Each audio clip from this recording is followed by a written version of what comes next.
let's bring in Shams, because Shams is our NBA insider. Okay, you're telling me bring him in, and then you say he's on the phone. Shams, do you need a minute? I'll go back to Hammy and just dribble. You good? Well, I'm working on something for you, Kate. Oh, love that. Okay, NBA playoffs are here, and so I want to talk to you about all things NBA playoffs. What are you on the phone about? Well, tonight there's a potential elimination game, Cavs against the Celtics in Boston. And I'm told Donovan Mitchell is not expected to play tonight. The Cavs do not expect him to be a go. He's dealing with a pretty real calf strain that he suffered a couple games ago, and it kept him out in Game 4.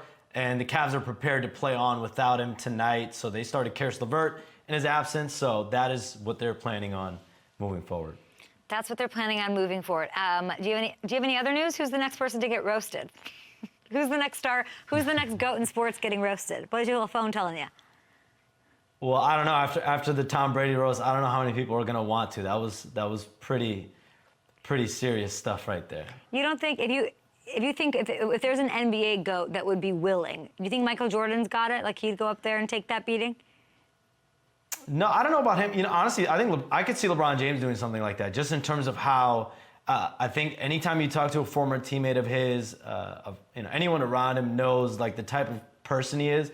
He's a funny person. He's goofy. He might be 39 years old, going on 40 at the end of this year, but he has this ability to act much younger and have that ability to kind of thread the line of being funny and goofy while also obviously very mature and a leader. Yeah, I think he could. I think he doesn't give. I think you need to have some level of like, I don't give an F, and I think he's not that he doesn't care about anything, but he could sit there and take it, and like it would be fine. I would prefer to see Michael Jordan. Okay, would you be roasted or no? Would you want to be a part of a roast or no? Nobody knows anything about me, so it's like nobody's got any. I don't think I have enough people that would fill up a dais to talk about me. Would I do it? I don't know. Like if the numbers that I'm hearing in my phone that Brady got for this, yes, I would do it in a heartbeat. In a heartbeat. That's a challenge. I mean, for people to come up with the material on UK, I think people would have to do their digging. I think that's what we want. I don't think people to. If the decimals are the same as what Brady got, I'm down. I am in. And Netflix gets NFL games, and they're on Christmas. Isn't that the NBA's day? What is the NBA? It was. NBA can't like this, right? I mean. Okay, it was until I think it was like 2 years ago when the NFL started playing games. I don't know if it's because of the day it fell on or what it was, but yeah, the NFL came in and they started taking Christmas Day a little bit. But I mean, the NBA does have games all day. So I mean, it starts at about 11, 12, around noonish, and it goes all the way until 11, 12 at night. So it is an all-day event while the NFL is, I think, a pocket of a couple games. But there's no question. I mean, for decades and decades and decades, the NBA just ran that day. Yeah. I guess there's competition now. It's weird that it's on a Wednesday this year. We'll see what that means for you and I and our families in Chicago. And maybe I'll be there. Maybe who knows? Who knows what'll happen? But it's like the Shams and K Bowl. You got both sports on one day. Merry Christmas to all, and to all a good night. You mentioned LeBron. So you reported, apparently, as I'm learning about this morning, you reported that Bronny James was cleared for the NBA draft. And with LeBron entering free agency in his age 40 season, I just want to know, how do you see this playing out? Like, our team's going to get a 2-for-1. It's a cute storyline. I feel like I've asked you about it for 2 years. What's going on? Yeah, so, I mean, the Bronny thing is the big moment right now. He's in the combine. It's all about him. Like, as much as LeBron James, he's got his player option on June 29th. But right now, it's about Bronny James and where he ends up going in the draft. And I reported the other day, the expectation is he stays in the NBA draft. He had the ability to potentially transfer, but he's going to be in this draft. He went through workouts. He went through a scrimmage yesterday. He's going to have another scrimmage. And then here we go. We got alerts. What is that for? To call people. To take your vitamins? Like, what is that alert? What is that exact alert for? I have to call someone eventually here. Who? Who? But so Bronny James is doing everything necessary to put himself in position. Okay, I'm not going to give you my phone. You can't get my phone from here. Okay? Who are you? Who do you have to call? Give us a little hint. What does that mean? You set alarms to remember to call people? On my calls. I'm not giving hints on my calls. Have you ever set an alarm to call me? You better say no. What? this morning. I wanted to know the topics for the show. I know, but I feel like I don't want you setting. That's not a good thing. You can't settle. I shouldn't. You need a reminder to call me, Shams. Well, the only reminder in the NBA right now is that Bronny James is going to be in the draft, and that's in late June. And LeBron James has an option. The Lakers are the one team you could look at, and they have a desire to bring LeBron James back literally on any contract that he wants, whether it's a 1-year max, a 2-year max, a 3-year max. And they do have an interest in drafting Bronny James, but there's going to be multiple other teams that Bronny James is going to whittle his list down to and narrow that targets list. His representation, Rich Paul at Clutch Sports, they're going to make sure over the coming weeks that he finds exactly where he's going to end up. I thought there was an idea that it's Lakers or bust. But you're saying there's other teams that are interested. Here's my, if I was Game of Thronesing this thing and just politicking, is there a world that a team could pick Bronny just to lure LeBron? Well, that's the thought, and it would not surprise me in the coming weeks if a team does reach out to Rich Paul or anyone else around Bronny James or anyone else has any idea, or LeBron James himself, and says, hey, if we draft Bronny James, would you come as well, LeBron?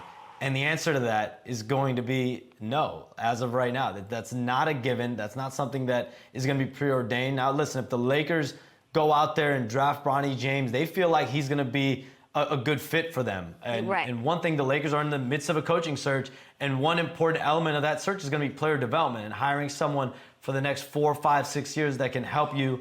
Because LeBron James, I reported it, he's going to play about up to 2 NBA seasons. So the Lakers themselves, assuming they get LeBron James back, they're going to have to prepare for life without him anyway. So player development is going to be a big part of that. And he does have the ability to opt out of his deal, LeBron, right? He does. He can, though, make more money if he opts in and extends. If he opts in for 1 year, if he opts out, he's shorting himself. I think a couple million, $3 million. Not that it matters to LeBron James, but that's not going to matter. I mean, if it's about maximizing money, opting in, adding a year, potentially 2 years could be in play. I mean, the only upside of opting out is potentially saving the Lakers money, or if you want to negotiate no trade clause potentially. But listen, if you're LeBron James, you are a walking no trade clause. No team is going to trade LeBron James on the roster. Why don't we call Rich? Why don't you FaceTime Rich Paul and we'll figure this out right now? That's potentially possible. Okay. Woo! Okay, let's go to the Lakers schmakers. Fine. Let's go to the Knicks. That's where the world is. That's the center of the NBA world right now. The Knicks are on fire. I've never missed New York more. I want to be at this game. They got a chippy win last night to go up 3-2 on the Pacers, who knew they were good since Reggie Miller back in the 90s. I don't know. They're apparently really good. Listen to Knicks fan Tracy Morgan before the game going after Draymond. Let me tell you something, Draymond. I love you like cooked food. I love you like the fat kid love cake. Don't talk crap about my team. This is New York City, kid. This is the home of King Kong. This is where he died, okay? The Wolverines is filmed there, okay? This is how we get down. This is New York City. He can't hear you. Period. Don't talk crap about my team, Draymond. I love you. Peace. First, give me the vibe of. I mean, I'm seeing it I don't follow it. It's like the craziest it's ever been. Yeah, I mean, last year, a couple of years ago, when they made it to the conference semifinals as well, it's electric. Like, the Garden is popping when this team is good, and this is potentially the second conference finals they've been to since 2000. So you have to give Tom Thibodeau a lot of credit. He's led them in 4 seasons to a conference semifinals, about to be potentially a conference finals.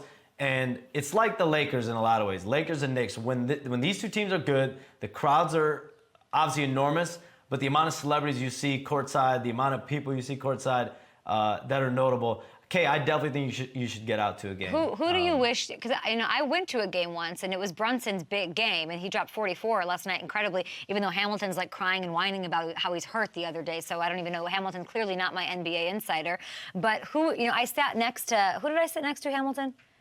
That I didn't know? Bobby Bacala? Bobby Bacala. Sure, yeah, sure. Who do you want to see out there, Shams, at a Knicks game? That's a great question. Their next game over the weekend is not on TNT. I'd love to see Reggie Miller and Spike Lee sit courtside next to each other, given their history. I know it's not a TNT game, so Reggie Miller won't be calling it. He won't be there. But I would love to just see them sitting courtside next to each other. I want to see if they get into it. Obviously, this is the series for those two guys to make amends and sit courtside at the Garden if as this series continues. I love that. I feel like this is, the NFL comparison of this would be like, because they haven't won since like the 70s, right? The Knicks. They haven't won in a long time. Yeah, I mean, not a championship. And then even make it to the finals. They haven't done that since 2000. So this is a team that's been really, I think, yearning for a team, a culture, a roster that you can really root for. And you have to give Leon Rose, Tom Thibodeau a lot of credit. They've done that. Hamilton. Is Hamilton here? Hammy, is Leon Rose Leon Worldwide guy? Is that him? No, you're thinking Worldwide West. Who's Leon Rose? Yeah, Leon Rose is the GM of the Knicks, who you also met and had no idea, and I furious. Shams, I embarrassed myself. I embarrassed myself in the biggest way. Hamilton, That's you were why we're here. That's hold why on. we're here to inform you. Hamilton sent me this picture. Tell me about who's this dad? I can't even see. I can't even see. Hamilton, move it a little John bit to your Starks. left. Move it to your left. It's John Starks. Oh. He's there eating popcorn with Stephon Marbury. Yeah, here's what I love. I feel like everybody's coming back. So this is like what I think of, and you're from Chicago, Shams, and Hamilton, this is like if Chicago got really good this year, and then all of a sudden everybody comes back, and I'm talking Matt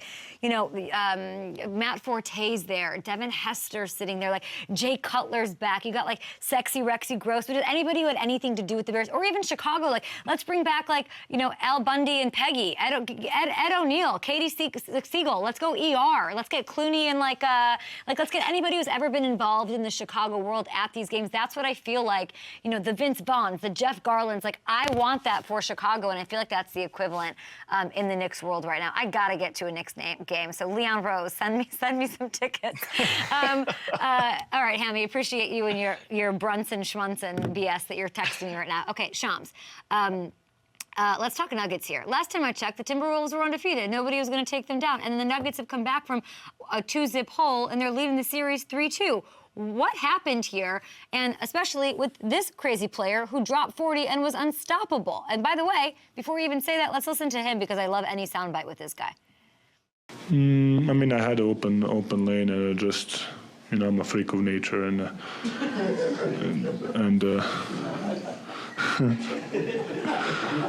why not to show my athleticism? What do I need to know about what's happening in this series and this guy? Nikola Jokic is the best player in the world, MVP 3 times in the last 4 years. He gives off, obviously, a vibe that he does not necessarily care about whatever happens on the court. And there have been teammates, other people that say, listen, he loves horse racing. He loves his horses more than he loves basketball. But I will say this, for you to be that good, he's not someone that came into this NBA with the hype, the praise, the accolades. He was a second-round draft pick. The joke is, and it's true, he was drafted when a commercial was playing. So in the second round. So this is someone that's earned everything he's gotten. He's come out of nowhere, and you have to really love the game and work at the game to be as good as he is. And what we've seen in this series, Kay, this Denver team, they went down. Shout out Josh Kroenke, Mizzou, by the way. But they went down 2-0. They lost both games at home. And anytime that happens, it's only happened seldomly in the NBA, and it's not usually boding well for that home team. And the fact that they end up winning the next 2 in Minnesota and then become the first team that actually wins at home, and now they can close it out in Minnie. It's Nikola Jokic, and it's Michael Porter Jr. stepping up. It's Aaron Gordon stepping up. He's been massive for them in this postseason. Jamal Murray's been playing better as well. So to me, Nikola Jokic, he's the best player going right now. There was a shot he made in Game 4 in that win that they had in Minnesota. It was like he was double teamed, and then there was Rudy Gobert coming at him. He was legitimately triple teamed when he made whatever it was, a floater, a layup. He's unreal, and you have to give Denver a lot of credit. It is the heart of a champion. They deserve this. We'll see if they can close it out. I love that we're getting a Josh Kroenke shout out in here. Much deserved. Him and Stan just building this team, drafting him when they did. Just unbelievable. And I guess he just went crazy. I think it's an act, though, Shams. I feel like the not caring thing What do you know about that? I feel like it's an act. Yeah, I think that's just him, though. The one thing people will say, he legitimately doesn't care about attention, about notoriety, and things like that. Like, the years he's won MVP in the past, I mean, he legitimately could have wanted to do anything else than accept the award and, like, be a part of the interview process of celebrating the award. I think once his career is over, he's going to get a chance to appreciate it. Obviously, he's going to get his number retired, Hall of Fame. He's going to go down as one of the best players. I can't put a number. It's going to be top 10, top 15, top 20. I don't know. But he's that good. He's that great. And maybe he will appreciate it more once he's done playing. Okay, let's say you and I are in Chicago and we are having a coffee and some blueberry muffins. And I say... Is that your thing, blueberry muffins? No, I don't know coffee? why. I literally hated that I said that. I don't know why I said that. But that's what we would do at coffee? That's what we would get, is a coffee and blueberry muffins? I think so, yeah, why not? Listen, so we're having coffee, we have blueberry muffins, and then it's like the bill comes, and it's who wants to pay, you or me? And we say, let's...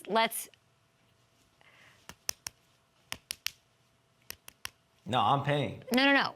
Just, Shams, follow me. What do you call What's the this? game? Rock, paper, scissors? That's wrong.